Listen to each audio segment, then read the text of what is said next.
What's going on, everybody? Roll Tide to everyone in the chat as you come in and bring the numbers up. We welcome you to tonight's podcast, Coaches Monday Night Football with the coaches, man. Hey, y'all, this is off of a Alabama dub, man, like a real Alabama dub, like a real one, not like one where we barely got away, but a real one. So tonight, man, we're excited. We're excited to be with you all. Shouts out to Kyle Henderson and Bama Football on YouTube, man, for allowing us to be here on tonight, man. We thank you all as the fans for showing up every week. I'm your host, one of your panelists, Coach SMOOK, and we have to my right, your left, or my left, your right, however it is on your screen, my brother, Coach Jay. Man, what's going on, Coach Jay? How you doing today, brother? Nothing much, man. Nothing much, man. Just finishing a long day, and man, just ready to talk some Bama football, man. I'm telling you, man, there's some excitement I haven't felt in a while, and hopefully we can keep the momentum going in Mississippi State. Yes, sir. Yes, sir. And down below us, y'all see him, man. Unc himself, Coach Shawn. How you doing today, brother? I'm doing good, man. Blessed and highly favored. Better than I deserve, man. Let's get to it. Let's get to it, man. And just shout out to everybody in the chat. We see some comments in the chat already. Shout out to High Power TV, Roll Tide in the chat. Troy Lob, Roll Tide, and Cassandra, Roll Tide in the chat. Shout out to the Big 27 in the chat. We appreciate y'all for showing up tonight. Let's get into this game. Let's just dive into it. You all know how we start this show off. We just go ahead and just finally digest the past week's performance for our team. And so, Coach Shawn, you give us your final thoughts, your final reactions, how you felt about that game and what you see about this team going forward. I feel good about it.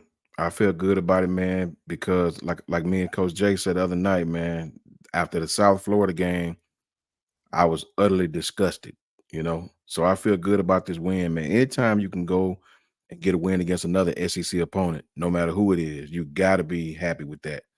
It could have easily went the other way. We put out poor effort, but to see the way the defense played, man, to see the way they used Jalen in the second half, to see the offensive line get an opportunity to lean on those guys and impose our will in the run game, and to hold Ole Miss to that amount of points, man.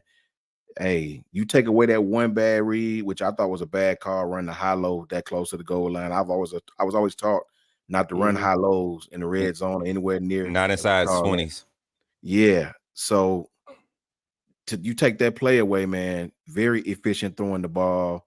Very good defensive play. I was happy. I can't even lie about it. I was happy.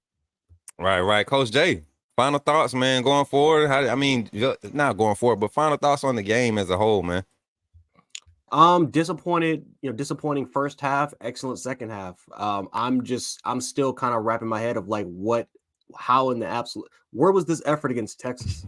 Where was and that defensively? Because I don't blame the defense was I thought the defense took it up another notch in the second half, but the first half they were really excellent as well. But what with the offensive effort? Where was this offensive line against South Florida? Where was this offensive line? I would even say against Middle Tennessee State. Where was this offensive line against South Florida? It's just like what happened in the second half. And again, maybe I talked about it last on Saturday, but was it because of the Milroe? Was he the one that sparked that ignition?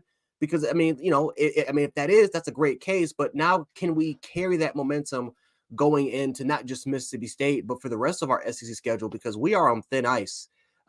Georgia has time to relax with their schedule, right? They can take some days off with that schedule that they have, which is the JV schedule. We don't have time to take any days off. We are on thin ice. We cannot afford to lose another game. If we're not trying to make the playoffs, but trying to win this division right now, we cannot afford to lose another game in SEC play. And the good thing is that this team now has film, right? It's not just any film, not the bad film. It's positive film work, dominant film work that they can try to take a look at. And we can try to carry that over, man. And so today, like I said, I don't mind hearing the players talk right now, but let's keep it up. Let's keep it up. Well, matter of fact, I'll be honest with you, I kind of don't want the players to talk at all right now. I think that we need to keep it up. I think we need to. There's a lot of positive things going into next week, but yeah, we just got to keep up the hard work. That was a phenomenal second half and really good adjustments by Tommy Rees. But offensively, we just got to continue to improve. There's positive film work. Let's just carry that over to Mississippi State. Yeah, man, and I'm gonna coincide with both you guys, man. I'm more than satisfied with that second half performance by the team as a whole. Satisfied with the defensive performance for the whole game. You know, the defense, yeah, we gave up plays, but there were immediate adjustments being made. And we're going to dive into those things later in the show. But also with Jalen Milroe and his confidence and his growth during the game. Before I finish my statement, shout out to the big 1999 from DeMarco Brooks. Love this show. Shout out to Kyle for bringing you three on. New Coach Jay on Jan Sports before finding Coach Smook on the Bama Standard ranting about B.O.B. being a cancer. Shout out to Marco. That's my guy. I remember Marco, man. Then I found Coach Sean getting praise from Coach Smook. Facts, man. Hey, these my bros, man. We've been rocking together for 3 years. But yeah, so but yeah, like I was saying, from this game, man, and shout out again to Marco for that super chat. This game here, appreciate you, DeMarco. Yeah, facts. For real. This game here, not only did it answer a lot of questions, but it also solidified, like you were saying, Coach Jay, that talk that they were talking about. I saw offensive line physicality, a few missed assignments early, but I saw physicality the whole game. I seen Delacour get beat a few plays, but then Delacour dominated majority of the plays when he had, especially on run blocking. We need to let that guy run block. It hides a lot of his flaws. Same thing with Proctor. Proctor in the run game was so effective, man. Even Jace's touchdown, if you pay attention, Proctor held him up. Like Jace was stumbling, Proctor picked him up and didn't looked around. As soon as he picked him up, he's looking around for somebody to block. That second level intensity was big for us offensively and defensively, man. I think Kevin Steele just continued to make adjustments on the fly, which kept Lane Kiffin guessing. And I don't think a lot of coordinators that have seen Alabama's defense in the past, I want to say 3 or 4 seasons, I don't think they're going to be able to be used to the type of adjustments Kevin Steele is making and how quick he's making them. So that's my final take. And chat, in the chat, man, you all give y'all final takes as we continue on with the show, man. Just how you all feeling about not just individuals, because we could highlight individuals, we will tonight, but as a team, I can honestly say, and I think I could speak for the panel, this is the first time in about 3 or 4 years after a game where I felt like we played solid competition and we actually won the game. We went through our process, we went through our ups and downs, and we won the game. So I'm excited, man. Guys, I mean, let's dive into it. Let's dive into some key takeaways from this game, okay? One of the things that we both of you all already said it, the offensive play calling. Coach Sean, take it away. What did you see? Let me do some numbers before we jump into these. All right, so in the first half, we were in 2nd and 6 or less 13 times. 10 out of those 13 times we were able to convert anytime we were in 2nd and 6 or less. Same thing in the second half. 4 out of 6 we were able to convert. So that led to that consistency we wanted to see. Out of those 19 2nd and 6 or lesses, we ran the ball on 14 of those downs. So that tells you that Tommy Rees is paying attention to these schematics and the statistics that play into our favor, which is something that we wanted to see. That's one highlight I wanted to talk about. Coach Sean, talk about some of the offensive adjustments you were happy to see with this play calling when it came to this offense this week. I was happy to see us get out of that 5 wide. You know, I was happy to see second half that we didn't try to throw the ball so much. You know what I mean? I was happy to see us go tight ends. I'm gonna tell you somebody who I'm excessively proud of, and this dude really showed me something. I knew he could play. Man. I knew he had hidden skills that we weren't taking advantage of. Robbie Oots, man. Listen, that boy Robbie Oots went up and caught that thing. Good hands, good soft hands, man. I like that, man. I love to see a big tight end who can block and catch the intermediate routes.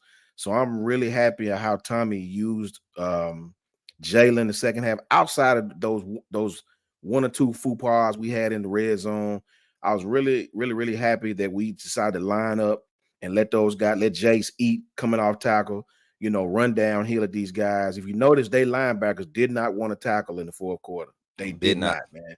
If you look, those guys were hands on their hips. They were whiffing on tackles. We have the offensive line to do that. You know what I mean? It's going to take a special kind of defense to stop us from doing that. And, you know, when you really look at it, man, outside of the turnovers, we all know the ups and downs that we're going to have, the small ups, the small downs. I personally am making a case right now for Texas to be the number 1 team in the country. To me, Texas has looked better than anybody. They got the best win, and they have, they had a sleepwalking game against Wyoming, which to be expected after a big game like Alabama. But Baylor, contrary to what you might think about their record, Baylor's a tough squad to beat, man. They're offensively very, very well. They're tough on defense. They got a few losses, but you're just not going to walk into Baylor and just beat them like that unless you're a very good team, man. I think Texas, to me, right now is playing the best of anybody. So when you look at how we played against those guys, man, and the amount of self-inflicted wounds that we had, I'm not upset with where we're at right now. I'm not, man. As long as Tommy Rees, as an offense, I think we need to run. I told Kyle before the game Saturday, I called into a show. I said, if we just give these guys a chance, be patient with the run the ball, everything else will open up, man. It'll help Jalen down the road. It'll help our offensive line get into a rhythm. And that's what he done the second half. I think Saban might have said something to him because the first half, kind of like what Coach Jay was saying, we were all over the place, man. We were all over the place. It's almost like we were back to trying to fit a square peg into a round hole. So I'm really happy about how we used our physicality and let the run game take care of everything else.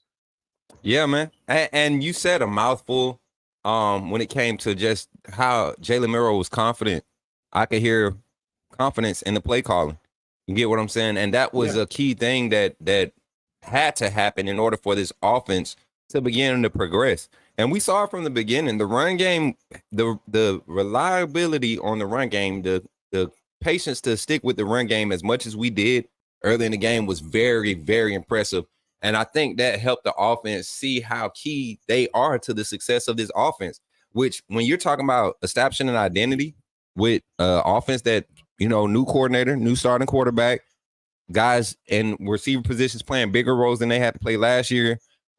Your backs, probably your best group, a group that you could lean on as far as getting offensive production, not just saying that they can run the ball, but they can produce. Both backs were averaging, I think Jace ended the game averaging 5.3 and Roydell on, what was it? Jance, you were muted. There we go. It was over 6 yards of carry. Okay. A little over 6. And Roydell was right behind him with not even the same amount of carries, but 4.2 yards or something like that. So solid runs from the running game and solid blocking from the O-line, especially when we ran in between the tackles. Right. I don't know why we try to extend, get to the perimeter. I could understand why you call it once every 7 or 8 runs, but in the moments when we called it, it was kind of questionable, but I understand it. Keep them honest. We're not in a bad position. The jet sweep was very questionable on the goal line in red zone. But other than that, man, I love numbers. Jay, I know you love numbers. Run pass ratio for this game, 45 run, 21 pass. Yep. 4 designed QB runs called this game. 3 of them in the second half. Talk to me, Jay. How does that make you feel? Coach, let me ask you a question. When was the last time that we actually had a quarterback? What was the last time we had a run design play where the running back was the lead design runner and the quarterback is trying to run outside the perimeter? Guys, we haven't seen that since the national championship game in 2017 when Tua Tagovailoa was doing that against Georgia when he was trying to set up the kick position with Andy Papanastis missed the field goal. We did it with Mac. We did it with Mac Jones one time. Yeah, we did it with Mac Jones one time because it caught him off guard. But I remember Dabo. He used to run that sort of design play with Jalen Hurts, with when Tua was the backup quarterback. that was a frequent run play, and we don't run that at all until obviously with back and now we're that needs to be incorporated with Jalen Milroe. We got to start running more design QB runs, get Milroe more involved in the offense, but give these players, these skill position players, get them out more in the open. Let's not continue to run outside the perimeter with these sweeps and these draw plays. We got to start running more power. We got to start taking advantage of Robbie Oots and his skill set, how he can play out. He can play as an H-back. He can play as an end line, can play in the slot. We got to start taking more advantage of these guys and their blocking ability, especially with the guys like CJ Dupree and Danny Lewis and the rest of these guys out there. But I just love the fact how it was just a power run game. Like you just said, 45-21 ratio. That's exceptional. And Caden Proctor, man, I know a lot of people were on him, including us. We were on him for a long time, but we knew that that it was a huge possibility that we did not really utilize him to a skill set, because instead of using him as that anchor, as a pass blocker, he's not developed quite yet at that particular level. That's going to take some time to grow. What he can do immediately is be dominant in the run game, especially in the power level. And that's what we saw tonight with Caden Proctor. We saw that with Booker. We saw Booker, who was named Offensive Lineman of the Week for the SEC. We saw that with Seth McLaughlin, who had a terrible first half, but cleaned it up a little bit better in the second half. We'll probably talk about Seth in a minute. And then like I said, with Darian Delcourt, it just felt like we were just more in a comfort zone, especially in the second half, when we just kept it simplistic. We didn't try to do anything out of the ordinary. We didn't try to experiment. We said, you know what? Let's play to Jalen Milroe's strength. Let's play to what this offensive line can do and just run that ball downhill. Get this offensive line some confidence, because when you start to gain, and I had a problem with this against South Florida. Whenever we gained some sort of momentum with Rodell Williams, what happened? All of a sudden, when it was 1st and 10, we decided to pass the ball, and all of a sudden now it's 2nd and 15, and we just ruined the momentum. In the second half, we leaned more towards the run game. And like you said, Jace averaged 6.2 or 6.3 yards per carry, 17 carries on 105 yards. So that's what we need to start continuing to do. We got to start asserting dominance and build more confidence in this in this offensive line. We got to start having some more belief, because if our coordinator starts to trust this offensive line more to kind of do their job and do their due diligence, I can guarantee you that's going to build more confidence in the passing game. That, you know what, we got this mentality that if we can dominate these guys and tire out and wear these guys down with our quote unquote 330-pound average. Imagine, again, they're not going to have that much stamina. They're not going to have that much energy and that much adrenaline when it comes to pass rushing sets. We're just going to bully them and throw them into the ground. So I love what we did, obviously with the run play, but obviously those quarterback design runs, especially when Jalen Milroe on that power run with Jace blocking as your lead blocker. Oh my! 2017 national championship game was the first thing I thought of. Like, we got to incorporate more of that into the offense. We have to have, anytime we try to get to the perimeter, we need to let Dupree be that if they want a key on that, Dupree on the edge is the side we're gonna go to with the QB run. Because that dude is him and Ooze, they handle blocks. Lewis and Neblack are solid blockers now, but they don't create space. Ooze got beat on one block, and it was not necessarily getting beat. He overextended. He had the right technique. He just overextended, got on his toes a little too much, and lost his balance. And that resulted in a small negative play. Nothing harmful. We weren't in no threat to lose. It was a first down play, But other than that, you talking about perimeter blocking by the receivers also. Even Jermaine Burton's hold, I like that effort because he was engaged in a. I say get to the block earlier, just as hard as you run those routes. Get to that block and break down early so you can square up better. But he made the adjustments because the next big run, if you look at Jason McClellan, guess who's blocking the corner out on the edge? Jermaine Burton. I mean, it's just the small things that are mattering to this team. Let's get a little bit more into these numbers, guys. Jalen Milroe, 18 of 21 for passing. When's the last time Alabama has had a quarterback who's thrown over 15 passes in a game and had more than 80% completion rate? Efficient. You get what I'm saying? And guess what? These weren't 21 passes where they were 5 yards and below. 14 of his passes were between 10 and 17 yards. 14 of those passes. So, and he completed 12 out of those 14. So it's not that the guy doesn't have the arm talent. We were putting him in position by not allowing them to key on his eyes and his lack of ability to progress. And guess what? When he did have time, he did his progressions to check down to Jace, even though he was 2.5 seconds late.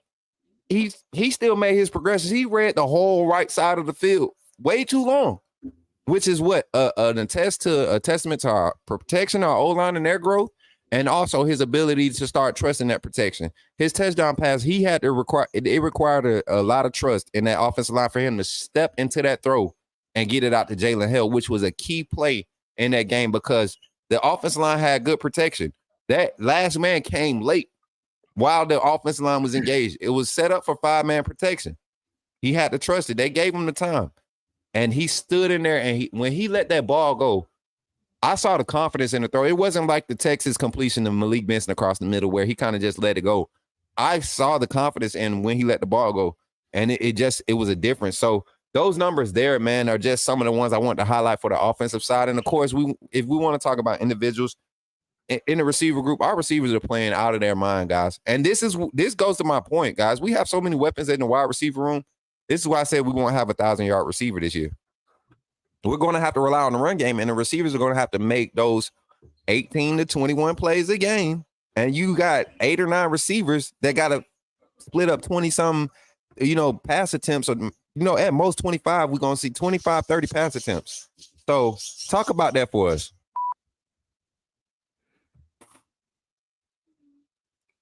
Oh, Coach, you want me to go or you want Sean to go? Before you do, shout out to Anthony Riggins, Big A. I think Tommy needs to address more plays from Milroe, and I think we will be able to iron things out. It will open up more opportunities to spread the ball down the field. Facts, all facts, man. Shout out to my brother, Big A, Anthony Riggins, huge Bama fan. Really support the program and support the show, man. We appreciate you. I love you to death, bro. Facts. Yeah, that's all facts, brother. That's kind of to what Coach Mook was just saying. I mean, right. it goes hand in hand. That's a whole fact. You know what it is, though? It's because the offense isn't stepping. They're not leaning back 65, 70% of the game. They're getting to take all that weight that they gained in the offseason and put it on people. It doesn't matter if they're chipping people, if they're locking in and cleaning blocks, getting 300+ pounds thrown at you. And this is another stat that I want to highlight too. We ran 67 total offensive plays. Guess how many offensive plays Ole Miss ran? 65. No, actually we ran 70. We ran 78. They ran 65. So we flipped that dynamic of keeping that defense out there, and the offense less than 80 plays, which is insane that we got asked that. Hey, getting first downs will do that. That's what I'm saying. And you know why? Mm-hmm. You know what builds that is just allowing those guys instead of how hard it is to carry 300 and some pounds. I don't care how tall you are. 300 pounds is a lot to carry. But when you build and you condition for football, you don't want to be sitting and holding that up. You don't even do that in the weight room. Everything is about explosion. How do you get explosion? You want to push forward. You want to use momentum. And that's what those big guys did this game. Let's jump into the defensive side, guys. I don't have no complaints about our defense, honestly. No. I saw every level we complained about the defensive pressure, the defensive front. Highlight Tim Keenan, y'all. You remember we thought he couldn't be in on pass rush? Check every key rollout. Talk about it, Jay. Talk about it. No, he was the best. He was the best interior pass rusher by far, and that's something that we've been missing for a while is that key interior pass rusher. Now, Tim Smith did a great job. I think Tim Smith had 2 sacks, or he had 1.5 sacks, so he was able to get there. But the person who was causing that disruption to create those opportunities was Tim Keenan, which that's something that we've been missing. Like we've been missing that one guy that can just create havoc and create those one-on-one opportunities for a lot of our other guys to make plays. Jaheim Otis, we all know he can be that guy. But Tim Keenan was that dude that was literally constantly being a disruptor. And we got to give him a lot of credit because obviously when the run game happened, when Tim Keenan, when it was his turn to rotate and get inside there, boom, it was insane. But his snap count increased. You can tell that Nick Saban and Kevin Steele had the confidence within him. I think that for the most part, I think he's going to play a prominent role in this defense, not just being that quick rotational guy. I think his snap count is going to go up extremely high. And no, we got to give him a lot of credit. He was the best interior defensive lineman out there. It wasn't. I mean, again, you had him, you had Tim Smith. We're going to talk about our edge rushers in a second with their outside linebackers, how pivotal they played. Well, Chris Braswell was a monster all day. Dallas Turner course showed out in the second. Yeah, but I mean both of them. But Chris Braswell, in my opinion, I mean he was from the first snap to the last. Sir. He was causing havoc. Could have had 5 sacks, but couldn't get home on some of those key snaps. But overall wise, I was really impressed with that defensive line. And again, if Alabama wants to win the West, compete for a national championship, that unit has got to be key and got to be pivotal because like Coach Sean said earlier, Texas is the best team right now in the country, and the reason why we just one of the biggest reasons why we lost, and it wasn't the defense's fault, but that interior defensive line and our edge rushers couldn't even touch Quinn.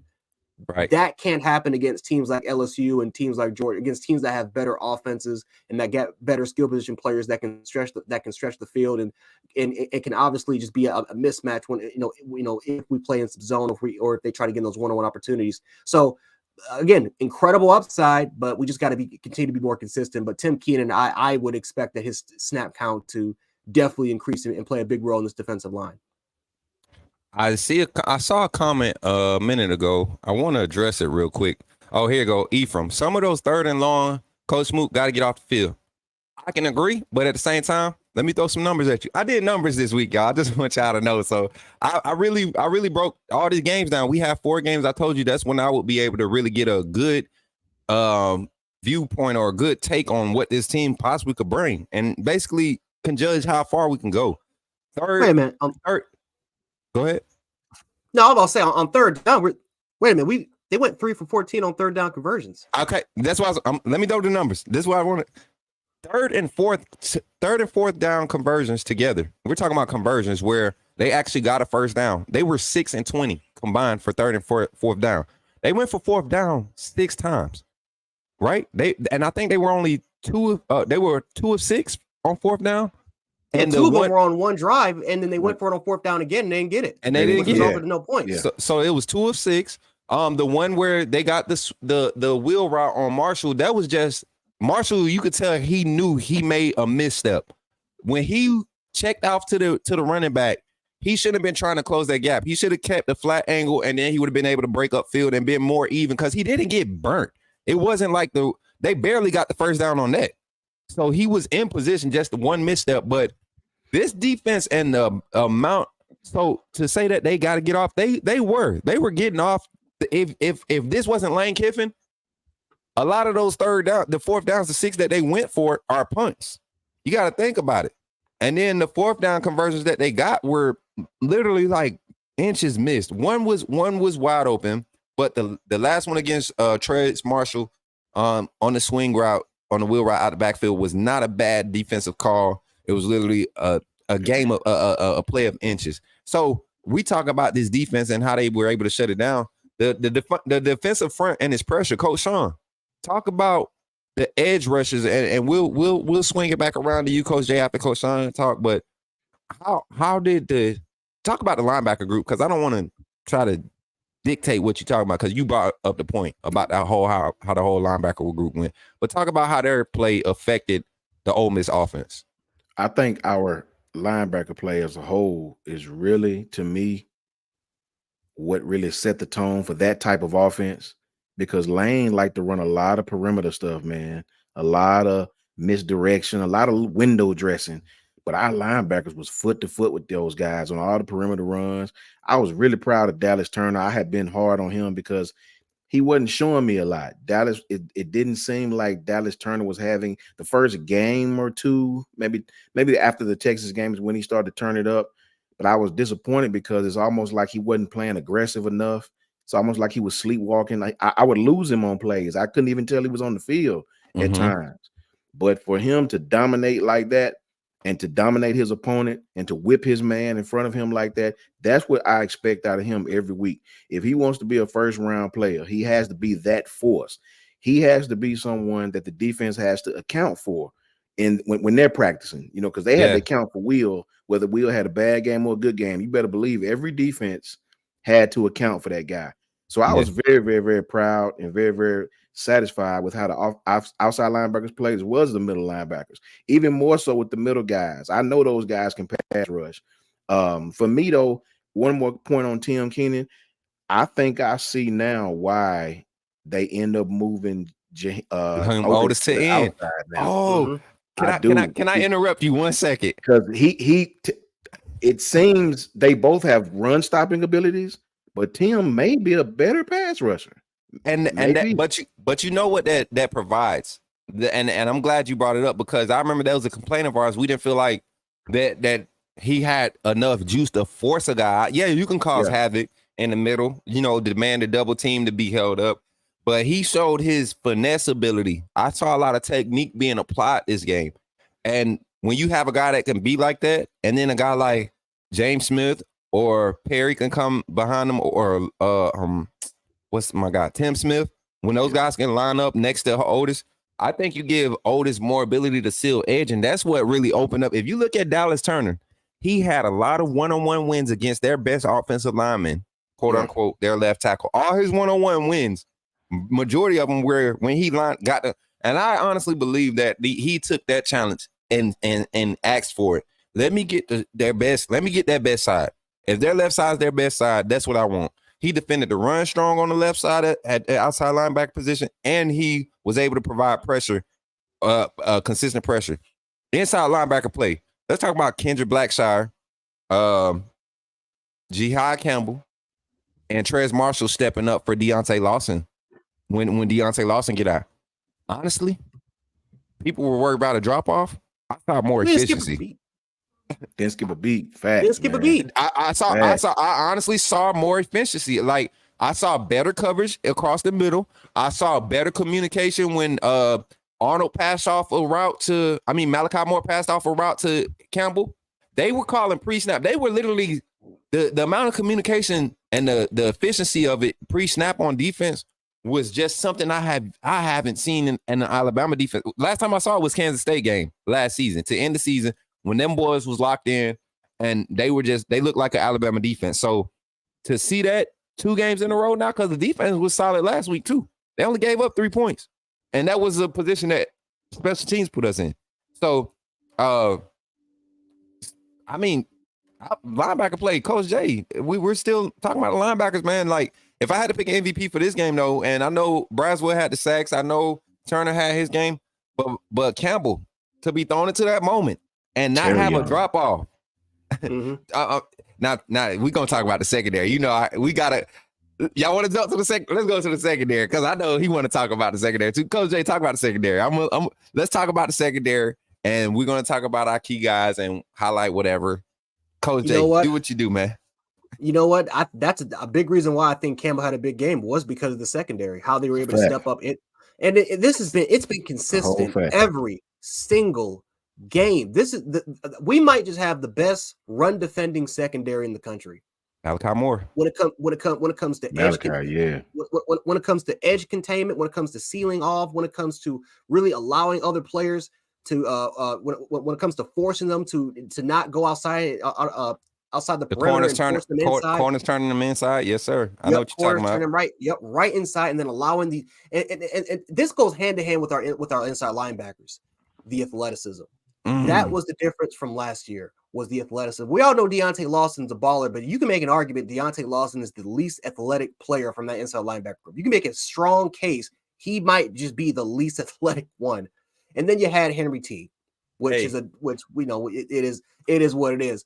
But when you have players that can tackle in open space, when you have players that can run sideline to sideline and just a snap, it's amazing to me. And a big reason why is because of our secondary and just You see that comment?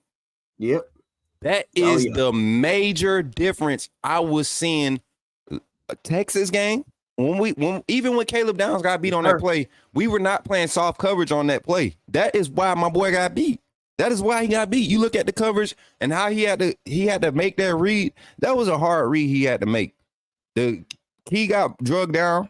He had to make it. You can't give up an open crosser. And Caleb Downs was just stuck in kind of in no man's land. Even though a more experienced player, like we saw the adjustments, he made the adjustments this game. Eric Thomas, shout out to Eric Thomas. $10. Got a word from my guy on the sideline that Saban let Reese have it on that goal line play.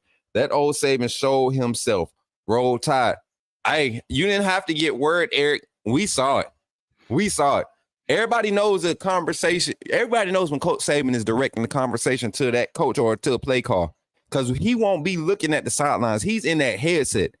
And I believe, honestly, that's why them boys in the booth. He can't break them spirits too early. We got to give him a chance, man. That's what to give him a chance. Coach J, but you think Nick Saban needs a break, man? Because he's about to be 72, man. You think he just needs a break? Where he's like, you know what? I can't. I know what I'm about to do, and I can't get the blood pressure right up. Let's just keep their ass in the booth. Yep. And that might be what it is, man. It might be what it is. And we were talking about it. Secondary, guys. Arnold. So far to this point in this season, Arnold's our best corner. I don't care what y'all say. By far. He's been, and both of them are playing smart. Not saying Kool-Aid's been slack or anything, but just talking about guys being in phase when they're getting tested. I think Arnold has more passes targeted towards him, which is understandable. And when the passes are targeted towards him, his pass breakup rate is higher than Kool-Aid's right now. So I'm loving Arnold. Talk about him, Coach Sean. That's your boy. I don't want to go so far as say he's our best corner. I don't want to say that just yet. What I will say though is To this point, that's what I said. I think he's playing better than Kool-Aid. Kool-Aid hadn't played bad by any stretch of the imagination. I think right now, I think Terrion is getting more action. I think teams are trying him, but I'm gonna tell you what I saw. I seen Ole Miss come off of trying 3. Lane said something about that in his press conference. We want to try 3, go at number 3, but he made a great play. They came off of going at 3 and started going at 1, a few times. You know what I mean? And they completed a few passes here and there against Kool-Aid, a little short stuff here and there. Terrion to me is more physical though. He's more physical. Terrion ain't scared to come up and lower the boom on you, man. You know what I mean? Yep. I think the more Terrion plays the position, and it's amazing because this kid did not play corner in high school, not a lot, not second year. No, yeah, man. So that's amazing to me to see this kid's progression. I just think we have 2 very good corners right now. Very, very good corners. I actually thought that in the Texas game. I know he had some bad calls in the Texas game, but what I was watching as a coach is the coverage was there. The coverage was always there. He wasn't just getting blown by like we have in the past. So that will pay big dividends in the future for us. We start playing these other teams. And I like the fact that our corners will come up and lower the boom on you. Malachi. Yes. Against teams like LSU, that'll really, really, really help us, unlike the past. Yes. And I know Trey Amos hasn't been getting a lot of highlight plays coming out there as that third corner, but he's solid in run support. That's one thing I love to see about corners since the transfer portal has been huge, in college football. We've yet to bring in a physical corner. Kyrie Jackson, Eli Ricks, both of those guys were supposed to be cover guys. And Eli Ricks was a cover guy. He wasn't physical, though. You saw every time he had to go and be physical, he was throwing the shoulder or dropping his head, trying to make tackles. We got guys wrapping up, driving through tackles. Malachi Moore, Caleb Downs. Them the 2 safeties. Those are Bama safeties. We haven't had Bama safeties like that in a while. Jalen Key, he's giving me Eddie Jackson flashbacks. The kid has range. One thing I do want to see from Key, though, he does put himself in a lot of bad positions trying to bait a lot of stuff. And he got to remember he's in the SEC. And Mississippi State got some burners coming out of that slot. He needs to play honest, just like Caleb Downs did this game. And if we get that honest play from them, because they have the reaction skills, they have the awareness. We get that honest play from them. We don't see a lot of those wide open middle passes. We don't see a lot of these deep drags getting passed off too late or not getting passed off early enough. We don't see a lot of that. So minor things from our defense as far as seeing improvement. But at the top of the chain, we talking about the person calling the defense. Let's talk about Kevin Steele, man. Like, before you move on to that, let me say one last thing. This team we're about to play, while they're not as diverse as Ole Miss on offense, while their playbook don't look nothing like Ole Miss, they don't try to fool you a lot. This team will be, I think, more aggressive at the point of attack with their running game. They will, because they don't want to waste time east and west. Exactly. They're going to live and die by their vertical game. Yeah. And that's vertical. People, they get confused vertical game with just passing. No, we're talking about vertical run game too. There's north and south. Exactly. Yeah. So to me, the way our defense played, that plays in our favor. Hopefully they do stick with that concept because that plays in our favor. So we definitely got to be prepared for that physicality at the point of attack. Yeah. More physical this game. And that's for the defense, that rounds it up for me. And to transition into this, Coach Jay, you got anything to say before we transition into the Mississippi State game? No, I'm just excited about the speed. That's the one key thing that I've been happy about since day one is we are fast. That's one thing that you can make an argument that we just haven't had over the last couple of years, was that we were just lacking a little bit of speed. We were lacking guys that were willing to hit and willing to be aggressive. I think that we were afraid. I think that for the most part, because we've been under Pete Golden, and thank God for Pete Golden on Saturday with their defense. But otherwise, for the most part, we were way too conservative. We were way too much complex, and we didn't let these guys play. Kevin Steele has been extremely simplistic with his defense. We were probably the most aggressive that I think we've seen this week, and I think that's how we need to play. That's how we need to play, because the strength and the aggression of this defense, it plays into this team's strength, which is their speed and their athleticism and their willingness to be physical. Right. And I think that is the total difference. something to think about as we transition to this Mississippi State game. And this is a question, not a question, but a thought for the fans to keep on their mind. If Deontay Lawson doesn't go, we saw the 3-man rotation at the inside linebacker spot, which was really a 4-man rotation before Lawson went down. Do we get a chance to see Justin Jefferson on the field finally? Probably gonna have to now. Why not? And Justin Jefferson, we think about Justin Jefferson on the field, but let's talk about these special team plays, how key they were in this game. Ja'Cory Brooks, Justin Jefferson, even Jam Miller's ill-advised hit, but the energy that it brought. You know, I would love for you to keep your head up on that one, Jam. That scared me. Even it was a big play, and I didn't say, oh, everybody, oh, and because it sounded hard. I'm saying, oh, because I thought of, you know, the action, yes, the action on the neck. And we've seen that. So those special teams plays, man. Yeah, you know, he was hurting on the sideline. And then funny moment, man. Verdell, I don't know if y'all read his lips. Verdell said, damn, bro, see you next game. As he was getting that. So it was a funny thing. And to see that energy on the sideline, man, on each phase of the game, special teams, offense, defense, it was awesome. Transitioning to the Mississippi State game. This game coming in, this Mississippi State team is coming off of 2 tough losses. One against LSU and the other one against who was it? South Carolina, I believe. I watched that game in depth over, you know, back and forth, and saw a lot of stuff, man. Yeah, and before we even get into that, Sean, and before I even throw my statement out there, watching that film, those 2 games from Mississippi State, and looking at how we played our last 2 games, I'm not going to say that. I say we do have a lot of positives, more positives going into this conference road game, more positives to build on than we do negatives. Mississippi State, Alabama, talk about it, Coach Jay. What key matchups are you looking for overall? I'm give you the freedom to talk about it. Any matchup you're looking for that you feel like is going to be a key matchup in order for Alabama to win this game? No, I think for the most part, I think our defensive line against their offensive line, I think what we said before, they're going to be a vertical team. It's going to be north and south. You know, they have an offensive coordinator that came from Appalachian State, who was one of the best run game coordinators in the country. He was top 25 nationally when it comes to run the pass ratio. He's a guy that relies on physicality, but he also relies a little bit on tempo. But for the most part, he's not going to do anything too cute like Mike Leach did with Mississippi State, right? With that air raid offense, and they run constant 5 wide, and they're running a bunch of short, intermediate passes and and some shallow crosses here and there. That's not what's going to happen with them.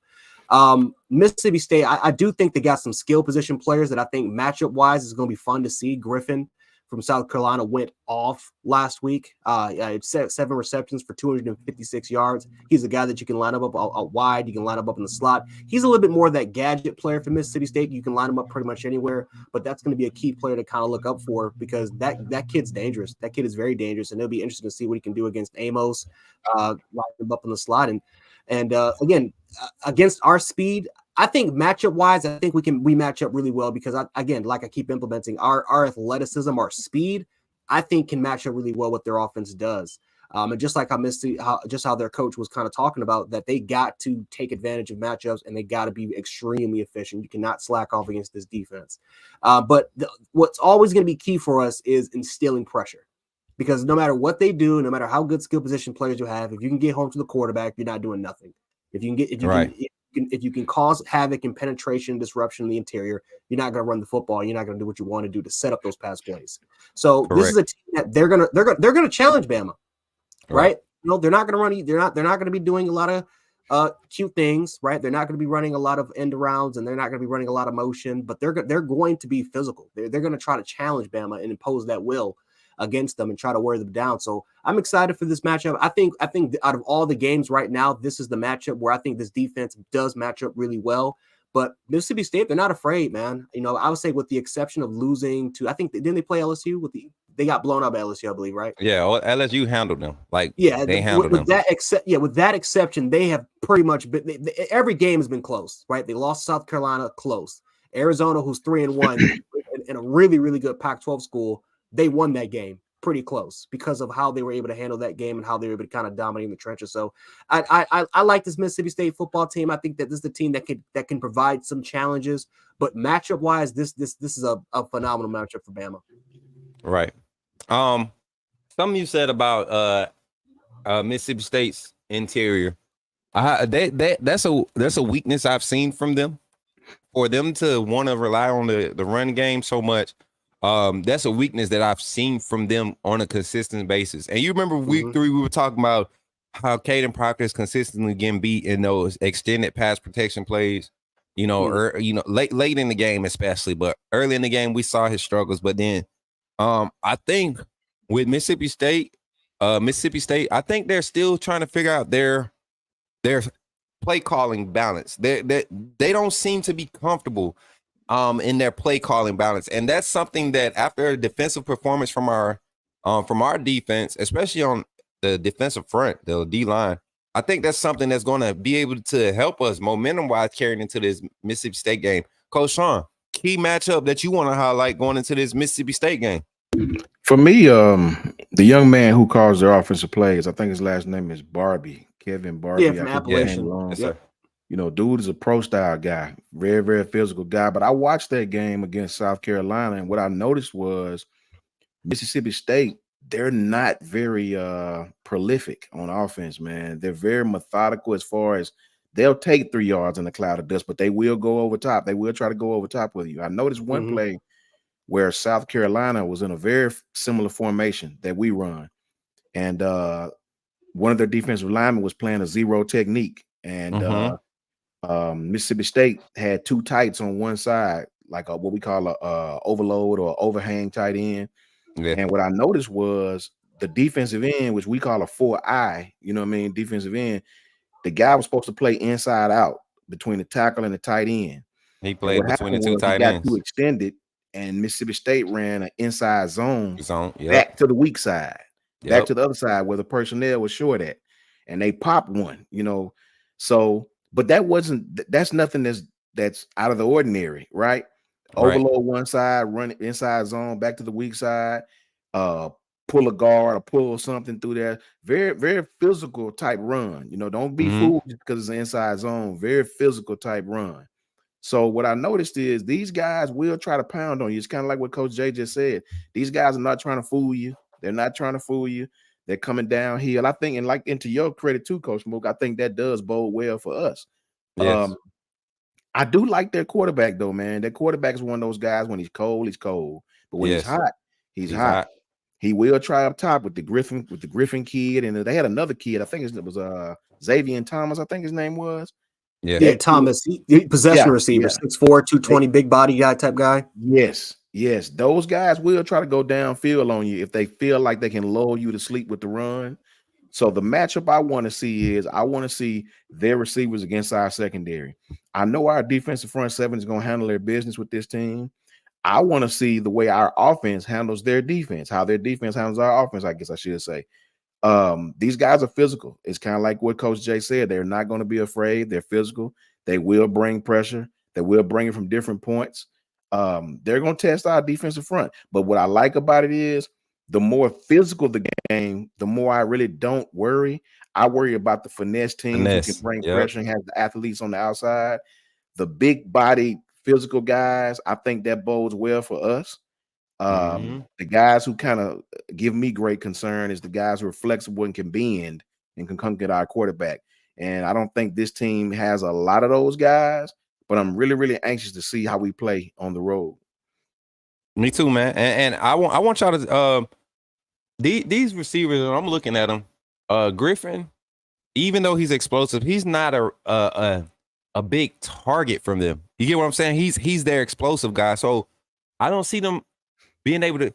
I don't see him being enough of a threat for us to commit to game plan. I think this team allows us to be even game plan as far as keeping guys' eyes leveled. And when I say that, I mean not pulling guys from the grand scheme of things because they have a special assignment. And there's a lot of times we had to do that last year with Pete Golden, well over the past years, because he just refused to just simplify things and scheme to the look. A lot of times the look is what you're going to get. Even with Lane Kiffin, pre-snap movement, you're still going to get the same look. It's just giving you the pre-snap movement to get you away from that natural look. So the moment we get guys, and I think that's what's happened with Kevin Steele and his defensive staff, especially with T-Rob in the secondary, those guys are buying into simplicity of the play call, making it simple, in, out. I can't tell you how many times I saw that communicated during the play against Ole Miss with some of the crosses they was running and everything. I heard it. I could see guys in, out, linebackers out. You know, go on. I could hear it. You could hear it one time when Campbell, the route got behind Campbell and the receiver dropped it, but he was late on the transition and they dapped each other up. That's on me. So it's those small things that I see us taking advantage of with this Mississippi State offense, not really clicking, but like you said, Sean, Will Rogers is the guy. He will put his hat in there on the run. Yeah. He will take the risky throw that you're not expecting him to throw. And you got guys like Griffin and Thomas who will come down with it. It's another guy that's sneaky, Jaden Whaley. He's a sneaky guy too. One thing that does play in our favor, these guys aren't huge receivers. And we've been handling the 5'9" to 5'11" guys, 6 foot guys, real solid. It's been the big guys that's been kind of giving us a few issues here and there in the past. So I think we step up this game offensively. Let's jump on the offensive side and what our offense must do to be successful against Ole Miss. If I could start off quarterback position, I think we just go with him. Let Milroe do Milroe again. You know, put him in positions where early on you're not putting too much on his brain, but you're allowing him to play football. And a lot of offensive line to lean early. That's simple for me. I think our wide receivers have the advantage. They do have a decent secondary. They have some experienced guys. But I think our receiving core and tight ends have the advantage. Running backs, I like our running backs against any defense when our offensive line is clicking. And that means like 85% clicking, 75% clicking. Our running backs can still make plays. So offensively, the sooner and the quicker we can get Milroe comfortable on the road, that's how our offense goes and how that O-line goes. Coach Sean, back to you, man. How do we see success in this game against Mississippi State in that defense? I think this team will be able to use some of Lane Kiffin's on him cooking against this team. I think we can attack the perimeter against these guys. They thick in the middle now. They thick, you know, in the trenches. They thick and physical in there. And I think it's typical Mississippi State. Right. They always sort of physical on the offensive and defensive lines, man. Same recipe. These guys are real physical on the defensive line, but I've seen teams run on them. I've seen teams run on them, man. I think we'll be able to run the ball on them, but I would like to see us at least try to get to the perimeter on this team. I think our speed can work for us in this game. I think Tommy Rees will try to at least try to attack these guys on the outside for a minute to see if we can pop something out there. I think we'll have our opportunities in the pass game because it's like you said, they're aggressive in the secondary. So it's going to be interesting. It's going to be interesting. Mississippi State is always physical. They pride themselves on being physical, if nothing else. But I do believe our offense will have opportunities based off how they play defense. The young man who's their head coach right now was their defensive coordinator last year. So the defense hadn't really changed very much, but they are very, very aggressive in the secondary. They'll play man. They'll try to mug you to death. Their corners are not afraid. They got some good corners too. They got some good corners, man. So we'll have our opportunities in this game. It's going to be interesting to see what Reese cooks up. Yeah, and I wanted to highlight that because a lot of people talk about how the game played out last year. They run it a lot. They disguise a lot of their 3 high safety, kind of like Arkansas does. Yeah. But that's really a corner out there. They just play him soft on it. If you give them a 3 split or you split your tight end, they're going to play him soft. That's just something they live and die by because they're trusting their guys to play the ball in the air, play off the release. And that's why they get beat a lot, because a team like us and how we want to play, if we can be effective in the run game, that corner is going to continue to that third corner / safety is going to continue to have to cheat up when you're popping 6-7 yards a run, average 6 yards a carry, which we can expect. And that off tackle run is definitely going to be solid. I think the counter game is going to be imposed this game. I think we're going to see more read options with Jalen and those guys. Coach Jay, offensive keys to success this week. Coach Jay, before you answer that question, 10 seconds. Yes, sir. Randy Ware, That's a great point. Milroe has got to handle the cowbell crowd noise. I've never understood why they allow these guys to ring cowbells while the other teams. I just have never understood that in 2023. You know, but go ahead, Coach Jay. Hey, you say that, but Now, that's a good point. Never I don't understood think that. I don't think if anybody's bothered by the cowbells, I think it's more so Saban. That's one thing Yeah. Saban complains about since even when he was at LSU, I think he's more. But Milroe, I don't see that. As far as getting the calls out, this offense is not going to be complex early on. I guarantee you. Tommy Rees, I don't think Nick Saban's going to allow Tommy Rees to make it complex because we have the ability to be physically imposing. Coach J. Yeah. No, I agree. The Cowboys, the cowbells. That could be a factor, and not from Milroe. I think from McLaughlin. I think if he reverts back to what he played in that first half with low snaps, high snaps, snaps to the right, snaps to the left, that could potentially be an issue for us. But no, I think that for the most part, I actually, again, this is a team where you can run on the outside of, but I would not mind it at all if they start to run a lot more inside, start to run more power runs, inside zones, start to really challenge and test out this defensive line a little bit, because this is a good test. I think this is a kind of more of a good test from this. Again, these guys are big, these guys are physical. Nathan Pickram is kind of one of the more underrated defensive interior lineman in the country. It's a very, very quick, explosive type interior defensive line who can cause disruption. And I think Bama, I ain't gonna lie, me as a fan, we got a bone to pick because he ended Tua Tagovailoa's career. But that's just me. But no, I think that for the most part, they got some guys. I think his name, I forgot his last name, but his name was Jalen. He's a 305-pound guy, very, very big, also can cause disruption. Yep. And they can get to the quarterback, right? Yeah. We can't really underestimate their ability. These guys can get to the quarterback. So they got a deep, not a deep rotation, but they got a solid rotation. They got the athletes. It's Mississippi. So, they got the guys, the guys out there to challenge Alabama's front. But no, besides that, I think their edge rushers, I don't think they've had the same depth they've had since 2019, since that 2019 type season. I don't think they got that same depth when they had Sweat and the rest of those guys as far as their edge rotation. It's kind of hard to kind of replicate that success.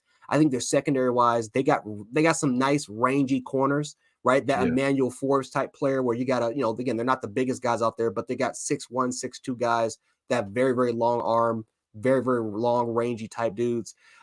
So overall wise, they got personnel, right? It's the SEC. You're going to have personnel in this conference, but this is a game where you got to keep it simplistic, right? Let Jalen Milroe do what he does. Give him the quarterback design runs, right? Give him the freedom to run this offense at will. Let's try to be more physical than posing. Let's try to get Jalen Milroe back in his comfort zone. But for the most part, if this is a team that if you do want to run a majority of your run plays on the outside, you can. I just want to stick it a little bit more to the inside, continue to get this offensive line the confidence that it deserves, and that we honestly still need to continue to build off of, because we don't want to go revert back to the first half. We want to try to keep things a lot more simple. And then I would definitely say this: let's start to run a little bit more plays under center.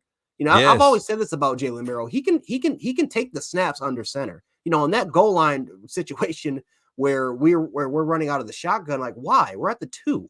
Let's try to get under center. Let's try to get the push. We got 330-pound linemen.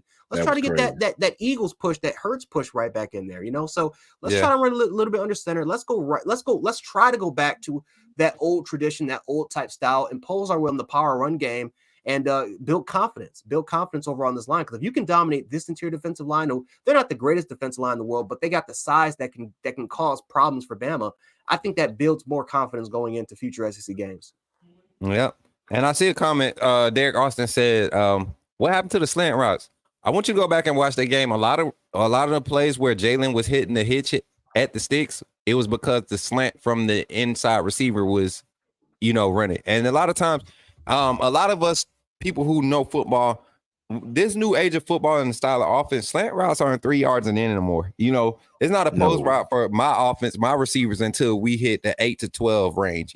And that's our inside work. I teach slant is depth below the sticks. That's what when we say get your slant, read the ceiling. Your ceiling is the sticks. So when you got your nickel corner or your safety playing 8-9 yards off of a guy and his route is a slant, you're going to get a 4 or 5 yard slant. He has to. You see that in the NFL too, Smook. Yes. So I mean, it's all, and that's. But one thing about last year's offense compared to this year's offense is they're not being told to read if that's a slant. They're being told to run a slant, and your depth is based off the alignment of that guy in front of you. Facts. Don't go out there and pick a route based off of his alignment. Run a slant based off of his alignment, and that is the main they ran on thing. Levi Wallace last night like 3 times in a row. Facts. And it happens, man. And when guys are on the same page with that takes away a whole layer of thinking that receivers, quarterbacks, and O-line have to do. And you are able to play a little bit faster, and that's what we're seeing. So I'm loving it, man. I'm loving the way this team is being effective in the run game. Another key thing that I do want to talk about before we start to break it down, guys, coaching schematically. Do we see another? And I'm asking this, and this is involving our offense. I'm asking this because I don't want to believe that play calling from Tommy Rees. If we look at the play calling from Tommy Rees, he called a good game. Both halves, he called a good game. Milroe got in a few third downs where he should have let the ball go, or he could have just took off. The early sack, he should have stepped up. It was something that he worked on. You saw the changes in the second half. That's why he was able to step up and make the pass to Hill in the second half. I think we tried to throw the ball too much in the first half. I don't think we should. And I think this game, even if they stack the box, we still got to give our interior offensive line guys to set the tone once again. And that's from Booker to Dalcourt. Those 3 guys in there, they're the key to this run game getting started, because a lot of those double team second level blocks were happening with Dalcourt and McLaughlin, Booker and McLaughlin, Booker pulling to the right. Dalcourt played a beautiful second half, and it looked like Dalcourt from his freshman year when he had to come in the Iron Bowl. If we could get that Dalcourt every week, I don't mind not seeing Ferguson, but I did like having Ferguson in that 6-man rotation last game. Can I address this comment? Yeah, go. I was just about to say, I seen the comment. Man said the pick was concerning. For me, it's not. I totally disagree, because that play call, to me, I mean, every coach is different. Every coach has their way of running. Every offensive coach I've ever played for didn't like running stuff like high-low that close to the goal line. High-low was always a middle of the field type formation we like run. One receiver going on the low route. They run the same route in most high-lows, but one receiver is low, one over the top high. Jalen just got caught up in the wash and threw it to the wrong receiver. He wasn't even open. I don't know what he saw on that. I didn't like the high-low play at that point in time. I think Jace would have scored if we had just stick with the run on that. But the interception is not really that concerning to me, because the entire game, the guy put the ball where it needed to be. Even on times when he held it too long, like me and Coach Jay was saying. The interception he threw in that game, it's not that concerning to me. It wasn't like the Texas game where he threw in the clearly the wrong coverage. So I don't think so, man. I totally respectfully disagree. I agree with you, Sean. I'm one of the ones that say that was his one-off. We don't need to see another pass like that, and we didn't. Go ahead, Coach Jay. Okay. No, I was about to say, I think that, I'm gonna be honest, I think Milroe rushed the progression, because I think he was trying to rush. I think he was trying to project when the pressure was trying to establish a little bit. Yeah. I really do think that, because if you take a look at it before, Jalen Milroe was standing, he was trying to be in the pocket 2-3 seconds, trying to go through his progressions, trying to see what if he can try to find those open reads. But he got sacked 4 times in that first half. Right before that, he got sacked 4 times. So when you take a look, when you really kind of take a look at it, when you take a look at that progression, he's trying to get that ball out as fast as possible. So for that high-low concept, I think he's trying to project where the receiver is going to be, if that ball can be accurate. And, again, when is the rush going to get to him? Because I think he's afraid that he's going to miss that potential read. Again, if he just would have stayed a little bit more patient and get off that first and see that Jermaine Burton was wide open right underneath, I think he could have delivered to him. But I'm be honest, if you go back and watch that game, people, watch how fast he's trying to get that ball out as soon as he was sacked, as soon as he just constantly just kept getting hit a little bit later on in that first half. I think that's just something we got to click. Because in the second half, he went from stop rushing it. He went from taking his time, seeing everything on the field, and then he started to attack it. I think he just got to get better at that. Do y'all remember after the Middle Tennessee State game, I said one thing that I was happy to see with Jalen Milroe was his helmet was doing this. Mm-hmm. I mean, left and right in extended progression plays, you see his head. This game, I don't even on that play. That was probably one of the 3 plays that game where on the extended pass game where I didn't see his head moving, and I saw him basically walk that corner and the safety down over to Brooks on that that corner. And to your point, Coach Sean, if I'm running high low in that situation, I'm not running a corner. Exactly. I'm running either a drag with my outside receiver, and I'm running a deep out on the front of the goal line with my second. Or if I'm going to run that type of high low, I got to bring something to get that safety to look at other than those 2 reads on the left. I didn't see a swing route with the running back out to that side to make pull the underneath coverage to give you that pull. Just was eating it. They was just like, okay, they was on the hand, like what? And so when I saw that, I was concerned. But then to go down and see that same high-low concept ran in the middle of the field, and also to see that the tight end was drug across, not chip block first, but right off the line, drug across to grab the attention of whatever that underneath coverage was. Those are the type of adjustments I've been waiting to see with this offense and the play calling. And it was literally like, guys, those are the answers that we needed in Texas. The small answers we needed in Texas game. Those small adjustments. And I'm more than excited. Some numbers I want to throw at y'all as we get ready to wind down.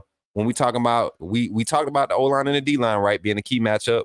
Our D-line versus their O-line, being able to get pressure on the quarterback. In each of their games, Mississippi State against Louisiana Monroe, they gave up 3 sacks against Louisiana Monroe week 1. Yes, they handled business, but they gave up 3 sacks and they had 9 QB pressures. Against LSU, 4 sacks, 13 QB pressures. Against South Carolina, 4 sacks, 14 QB pressures. So a consistent and I didn't get into where these pressures were coming from, what type of pressures, 4-man, 5-man. But the way Kevin still caught the second half, I don't see anything less than 5-man pressures coming when we do send that pressure. And it's because of how effective it was. So I believe that's another key factor we're going to see in this game with our defense and their offense. How much pressure can we get with sending 3, 4? I know we're going to get pressure with 5, but can we rely on 4 and be that much more locked down in the coverage? That's going to be a key thing. I'm excited to see. Anything else before we wind down, guys, and get into our predictions? Anything you guys want to talk about before we just... Are y'all good, man?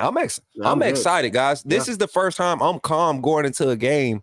Not necessarily calm. I'm more anxious and more settled in what to expect from this team because now we've seen their worst. And I think we saw bad in this game. We saw less bad, though. How many total penalties did we end up having that game? I want to say it was like 6 total penalties for less than 50 yards. So, and 2 of them were targeting. So that's 30 of your yards.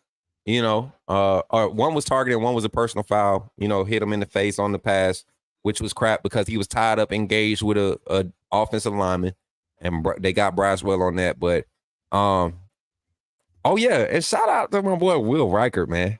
Will Reichert is the GOAT, bro. And James Burnham, the way he flipped the field for that second drive, and they had to drive to score, like that was key.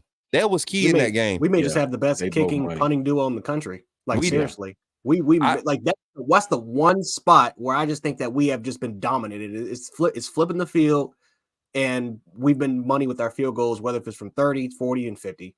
That's the one spot. And I'm telling y'all, and Ephraim just said it. We playing on the road. This team, I believe, this team right now, the Texas game was probably as much of a test that we're going to get up until we see LSU come into town.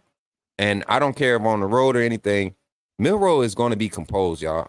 It's not him that I'm worried about, like you said, Coach Jay. It's that center. As long as he got good snaps, and I'm saying we can win it. We can blow teams out with 80% good snaps. Most teams want 100% good snaps. We could blow teams out with 80% good snaps because Milroe is a guy that can create off of bad snaps once he gets a hold on the ball. So if we can just get more efficient in our execution of the snap, man, we'll be good.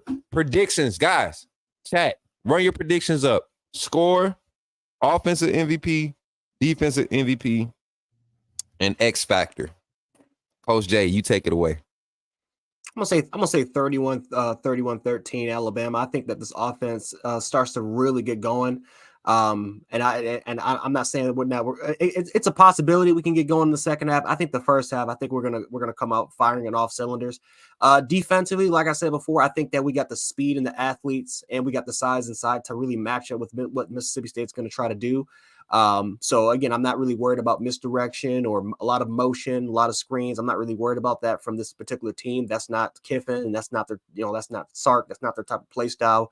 So I think that again, matchup wise, we match up extremely well against their football team. They got playmakers that could potentially cause us some havoc and cause some trouble. But knowing how Kevin Steele is, and knowing how this defense is played, and knowing how well we've played arguably well in the secondary. Again, you make an argument the secondary is our best unit of this defense. I just think that that's going to keep us right in the game. That's going to create opportunities. That's going to create some potential turnovers for our offense to get good field position. And I think that this is going to be the game where we take full advantage of that in the first half. We dominate. Could we slow down the second half? We could potentially do it. I'm not going to sit up here and say we're going to score 40 or 50 points yet. I'm going to say 31. I believe we get it slowly but surely going. But I think last week was a building block, and I think that now we start to kind of progress throughout the season, and hopefully we can get better. Right, man. I'm gonna go ahead and let Coach Sean go. Prediction off. Oh yeah, Coach Jay.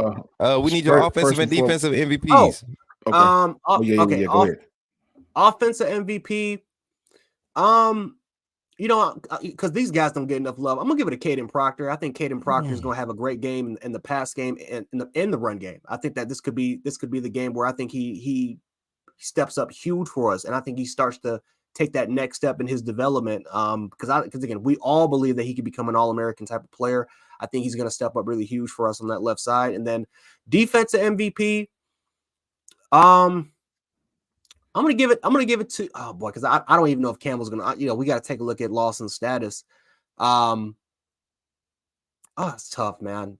It's tough. It's so many, right? It's so many good players. You know what? I'm gonna give it to Malachi Moore. I'll just give it to Malachi Moore. He's been my favorite player so far in the secondary.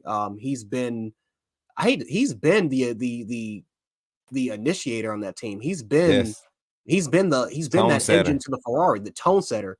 He has been that player, which has been extremely impressive because I never thought that was his play style from looking at him from his freshman year and then looking at him when he was in high school. So I can't wait to see what he continue to do in the future, man. But no, I think he's going to have a heck of a game here. All right, Coach Sean, take it away. USMC Marine says, why is our center having issues snapping the ball at times? USMC, in my experience, when a center is snapping the ball like that, it could be a multitude of things. I've seen centers do that when they're getting whipped. I've seen centers do that when they're out of shape. I've seen centers do that when they lose concentration. It could be injured. I mean, it could be a multitude of things. While he's still battling injury. Remember the hand surgery in the offseason. It could be a multitude of things, man. Ephraim says, will we see Ty Simpson? I don't know, man. I got us winning by probably 17 points. My offensive MVP, I think Jermaine Burton's have a great game this game. I think Jermaine gonna have a breakout game. I know he's been doing well now, but I think he's gonna have one of those 100-yard games in this game. My defensive MVP, I really do believe is probably gonna be one of the outside linebackers, Chris Braswell or Dallas Turner. I think they'll have a multitude of tackles in this game and have an opportunity to rush the quarterback. So I think I'll go with Chris Braswell on defense and Jermaine Burton on offense. I think we win probably by 17 points. I like that, man. I like that. Especially with the Jermaine Burton offensive MVP. That time. Yeah. But as much as I think Jermaine Burton go off, I see Isaiah Bonds going crazy this game. He's the one I want to see them get him some type of perimeter something. Hopefully, not necessarily perimeter. It's two plays in the last game against Ole Miss where Jalen Milroe steps up in the pocket. Isaiah Bonds is streaking that deep crosser that Waddle and Smitty and Judy and those guys were just known for you like, man, how did they get open or where they came from? Bonds had a few of those where Milroe my bad on both of those when he could have stepped up. So I think the more we grow, which if we had to do it against a defense who doesn't like the who's not getting the pressure like they are, because to this point, Mississippi State only has 4 total sacks in 4 games. So they have 10. 10? Yeah, they have 10 sacks. I'm sorry, that was last game they had 4 sacks. Mm-hmm. I'm tripping. So I mean, just I would love to see that offensive line continue to grow in that protection for him to step up and see those deep crosses. Score.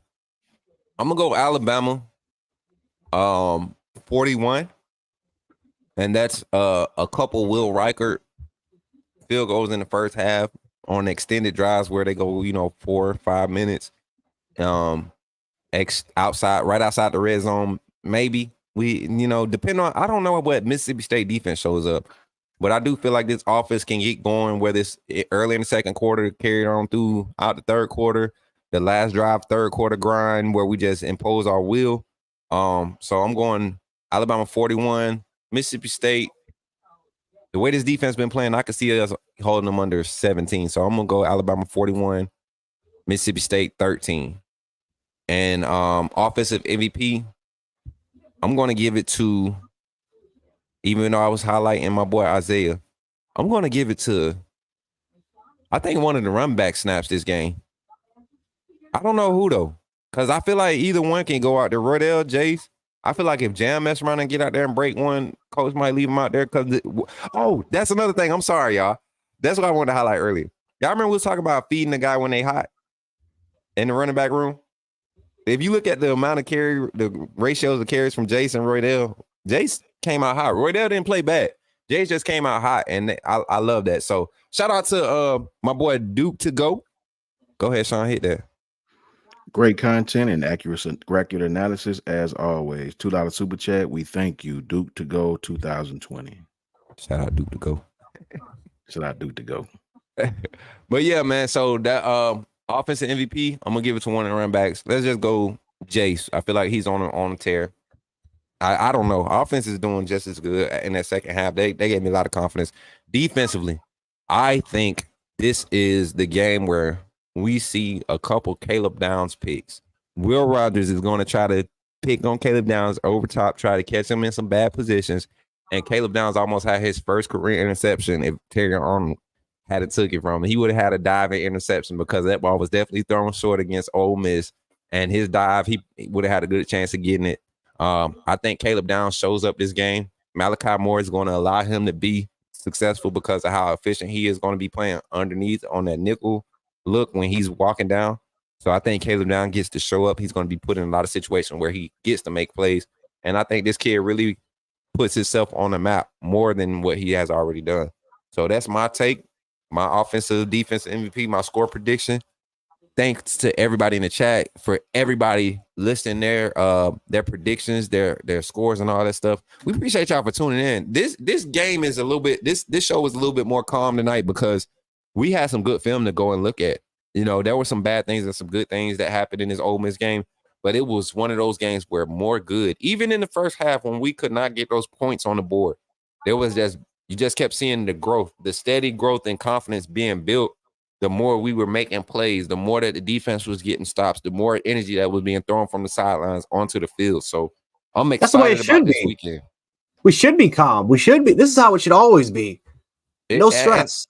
And I mean, I love looking at how LSU is playing and looking at how we're playing, looking at our records, looking at how we both jumped into the conference schedule, knowing that they're coming to T-Town this year and the way that game ended last year.